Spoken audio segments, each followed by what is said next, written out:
Ladies and gentlemen, welcome to the official press conference with the Danish head coach, Mr. Jes Torup. And we have got our translator, Julia, with us. Please come forward with your questions. Julia will translate into Polish.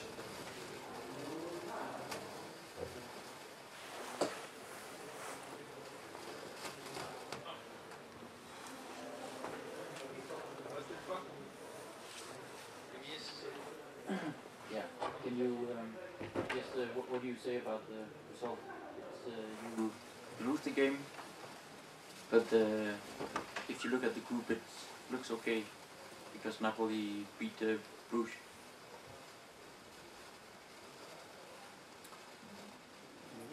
Nej, det svarer jeg svarer bare på det. Jo. Jamen altså, jeg er jo ikke... jeg havde 100% fokus på den her kamp. Og har ikke skænket den anden kamp en tanke. Jeg havde gjort mig forhåbninger og tro på, at vi kunne skabe os det resultat i aften, der gjorde, at vi som udgangspunkt havde det bedst mulige udgangspunkt til den sidste kamp, eller måske endda kunne have afgjort det her. Jeg synes ikke, at vi leverer den præstation, som jeg havde håbet på. Jeg synes, der er for mange, der ikke rammer det niveau, som jeg havde håbet på. Det er jo ikke den første internationale kamp, vi spiller, så jeg havde forventet, at vi har ramt et højere niveau. Jeg er med på, at banen ikke var fantastisk, og der er nogle ting, hvor man kan sige, okay, man kan være undskyldt. Men nogle af de beslutninger, vi træffer i løbet af kampen, kan jeg bestemt ikke være tilfreds med.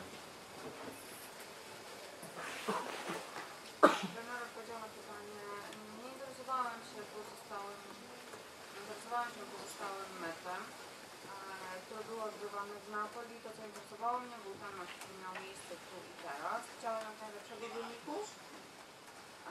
Nie dostaliśmy tego wyniku, którego oczekiwaliśmy. Nie daliśmy z siebie wszystkiego jako drużyna. Poziom gry był bardzo słaby. Można oczywiście zwalać winę na to, że boisko nie było idealne i wiele innych czynników, natomiast jednak decyzje podejmowane przez graczy nie były praktycznie dobrymi decyzjami.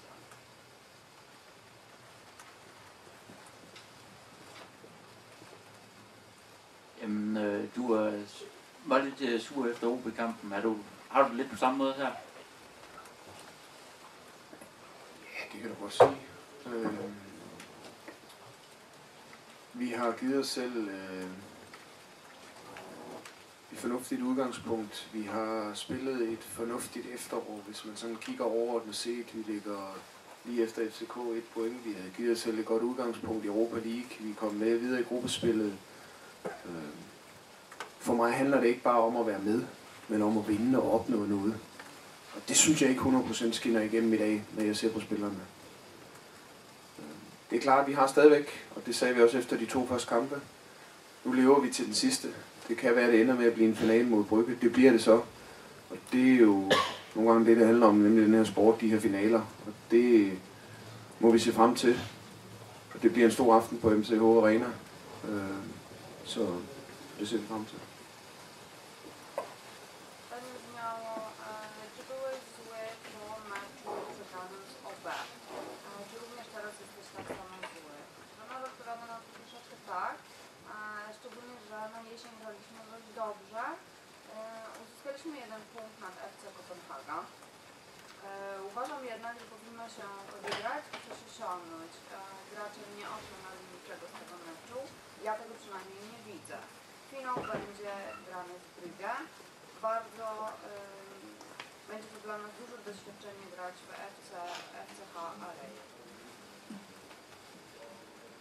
Yes, noget af det, som har præget jeres europæiske indsats, det har været en meget afklaret spillestil. I dag der så jeg noget helt og noget tungt undervejs. Når du sidder irriteret her i dag, eller her efter, er det fordi, at I forfalder til sådan noget raffinement, som kampens betydning slet ikke kaldt på? Det er en meget god beskrivelse. Jeg husker mig i hvert fald i løbet af kampen komme med nogle mindre udbrud i forhold til nogle af de beslutninger, der var truffet. Uden at sætte navn på, så tror jeg, du er inde på noget af det rigtige i forhold til, at vi vidste godt, hvad banens beskaffenhed var til og ikke var til, og hvad vi skulle være indstillet på. Og det var åbenbart ikke alle, der lige havde fanget det. Pytanie brzmi w zdecydowany sposób. FC Midtjylland ma sposób grania bardzo doskonały, taktyczny, precyzyjny. Nie było tego widać w tym meczu, był on dość chaotyczny. Czy oto jest zły? Trener odpowiada, tak, właśnie opisałeś to, co w tym momencie czuję, jak zespół grał. Nie chcę tutaj mówić o nazwiskach i imionach graczy, natomiast nie każdy uważa, że trzeba grać tak taktycznie, jak było to uzgodnione, więc jestem meczem rozczarowany. Jes, hvordan vurderer du jeres offensive position i aften? Middelmåde. Vi er vel ikke eksisterende i det offensive i første halvleg. Kommer bedre med i anden halvleg. Har vel de her halve optræk til nogle chancer, som vi ikke får gjort store nok. Og det er jo igen i forhold til det her, skal jeg sparke, skal jeg gøre den lidt større, skal jeg drible, skal jeg lave et indlæg, hvad er det jeg skal? Og der må vi sige, der blev ikke truffet de rigtige beslutninger, der var ikke skarphed nok i de offensive i dag. Så det er klart, det kan vi ikke være tilfreds med. Jak obserwujesz i jak oceniasz ofensywę i pozycję grania ofensywy w tym meczu? Trener odpowiada, ofensywy nie było praktycznie w ogóle w pierwszej połowie meczu, w drugiej połowie meczu pojawiła się troszkę. Było trochę lepiej, aczkolwiek był bardzo duży poziom kochania. Przykładowo, czy mam kopać, czy mam się cofnąć, czy mam troszeczkę pobiec, więc brak precyzji również widziałem w tym momencie w ofensywie.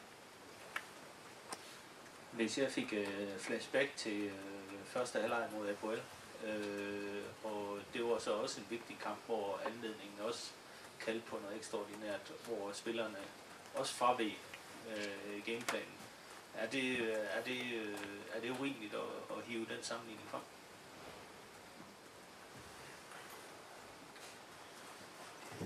Jeg ved ikke, om vi skal sammenligne kampene. Vi kan sammenligne det på den vis, at vi jo ikke spiller en første halvleg, som vi har håbet på. Få snakket nogle ting igennem i pausen. Ændre lidt i forhold til i hvert fald at prøve at være mere aggressive og gå frem og sige, nu må vi kaste de her handlinger over bord. Se om vi kan på den måde komme ind i kampen.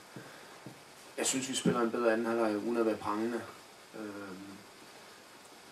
Jeg har svært ved at sammenligne kampene, så det er ikke det, jeg skal svare på det. Pierwsza połowa meczu była porównywana z meczem, który był grany ze źle. Czy można porównywać ten mecz, czy nie można go porównywać, chociażby tą pierwszą połowę? Na to trener odpowiada, nie wiem, czy w ogóle powinno się mecze porównywać ze sobą. Pierwsza połowa oczywiście tutaj się wydawała nie tak, a druga połowa była bardziej agresywna, była dużo lepsza. Prosiłem graczy o to, aby mocniej się skupili, aby strzelić bramkę. Natomiast czy będą Havde du slet ikke sat dig ind i, eller forsøgt at sætte dig ind i scenarier i forhold til videre kvalifikation, fordi du stod jo i en slutfase, hvor du vel et eller andet sted også skulle overveje, hvorvidt det ville være vigtigt for jer at gå efter en udligning, eller om det ville være farligt for jer at indkassere mål nummer 2, og dermed 1-0 var et okay resultat. Søgte du ikke den type informationer for ligesom at også kunne gå ind til afslutningen af kampen med videre kvalifikation for os? Vi fik informationerne. Jeg fik informationerne. Så jeg kendte godt resultatet af den anden kamp. Men vidste du, hvorvidt hvad betydningen har været af at tabe 2-0 her? Ja, vi var bevidste omkring i forhold til Legias mulighed for at komme ind i kampen kontra og satse på at få uafgjort osv. Jeg følte trods alt, at vi var på vej tilbage i kampen, og jeg så mulighederne for at få de her halve chancer i perioden. Derfor satsede vi også til sidst blandt andet med 2 angriber og overvejede også at sætte Erik frem i den sidste sekvens. Med håbet om at få det her lucky punch, der måske skulle have været til i dag for at få den uafgjorte kamp. Dwa pytania od dziennikarza z Wiedno. Ja mam następujące. Czy trener nie przewidział takiego scenariuszy, że granie w ten sposób, jak to było odgrywane, może spowodować, że nie dojdzie się dalej i nie uzyska się dalszych kwalifikacji. Czy nie trener nie uzyskiwał informacji podczas grania tego obecnego meczu na temat wyników pozostałych meczów i co te wyniki dla niego mogą znaczyć? Trener odpowiada, tak, owszem, znałem wyniki, były one mi podawane podczas tego meczu, jakie są wyniki pozostałe. Miałem świadomość tego, że wynik jest pozytywny dla nas. Nie zwracałem na to uwagę przy zmianie taktyki naszych graczy, ponieważ uważałem, że nie ma takiej konieczności i druga połowa wyglądała dużo lepiej. Więc spodziewałem się, że chociaż skończymy z remisem, brałem też scenariusz pod uwagę, że może to być 2-0. Starałem się zapobiec temu, stawiając dwóch graczy atakujących w drugiej połowie, no niestety nie pomogło. Last question, gentlemen. Ja. Yes, kan du lige prøve at sige noget i forhold til sidste spillerunde? Fordi Legia, de kan jo i teorien nok på omgangshøjde, hvis de spiller udgør mod Brugge. De skal så slå Napoli, hvis det er. Hvordan ser du hele det der? Skal I bare ud og have en sejr? Jamen, det skal vi som udgangspunkt. Det er det, vi forholder os til. Det er det, vi forholder os til. Hver gang vi går på banen, mere eller mindre, det er, at vi går efter sejren. Og det vil vi også gøre på MCH Arena. Og så må vi jo løbende høre, jamen, hvad sker der i den anden kamp. Vi vil rigtig gerne have givet os selv et bedre udgangspunkt, på trods af, at vi jo stadigvæk har kortene på egen hånd. Og det er jo det, vi kan forholde os til, hvis vi snakkede for 3 måneder siden om, hvad er det for et scenarie, vi vil stå foran, hvis vi havde 6 point og selv kunne afgøre det i den sidste kamp. Så tror jeg, vi havde taget imod den. Nu har vi den.